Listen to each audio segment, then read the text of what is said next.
ഇങ്ങോട്ട് വന്നേ. വേണ്ട വേണം വേണ്ട വേണം വേണ്ട. മാധവൻ എങ്ങനെയാണ് ഫുട്ബോൾ പ്ലെയർ അല്ലെങ്കിൽ ഫുട്ബോളിന് അത്ര ഇഷ്ടമാണോ? എന്റെ ജീവൻ എന്ന് വേണമെങ്കിൽ പറയാം ഫുട്ബോൾ.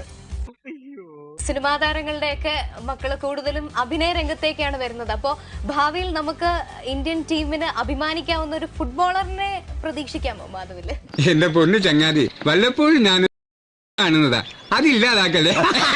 അപ്പോ അവൻ പറയുന്നത് 2026 ഇന്ത്യ ലോകകപ്പ് ഇന്ത്യയിലേക്ക് കൊണ്ടുവരുമ്പോൾ ആ ടീമിൽ ഒരു അംഗം ഞാനായിരിക്കും എന്ന് പറയുന്ന ആ ഒരു വലിയ സ്വപ്നം. ഇപ്പൊ നിങ്ങളുടെ ഹീറോ എന്ത് ചെയ്യുന്നു? എന്തിനാടാ കൊന്നിട്ട്? ഇയാളുടെ മകളും നമ്മളെ പോലെ തന്തയില്ലാതെ വളരാൻ ജീവിതകാലം മുഴുവൻ കുഞ്ഞു കേൾക്കാനോ? ഇവിടെ തന്നെയല്ലേ അവളും വളരേണ്ടത്.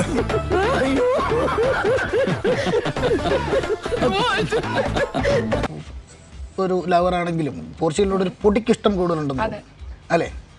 റൊണാൾഡോ ഇത് കേൾക്കുന്നുണ്ടെങ്കിൽ പ്ലീസ് ബിഗ് ഫാൻ, ജെന്യൂൻ ചോദ്യം ചോദിച്ചോ, ഇത് റൊണാൾഡോ കാണാൻ സാധ്യതയുണ്ടോ? പിന്നെ എനിക്കിവിടെ തൂറാൻ പോലും സമയം കിട്ടല്ലോ.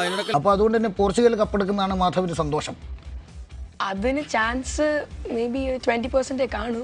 Still I believe in Portugal. എന്തോ എന്നെ ഇഷ്ടമാണ് ആളുകൾക്ക്.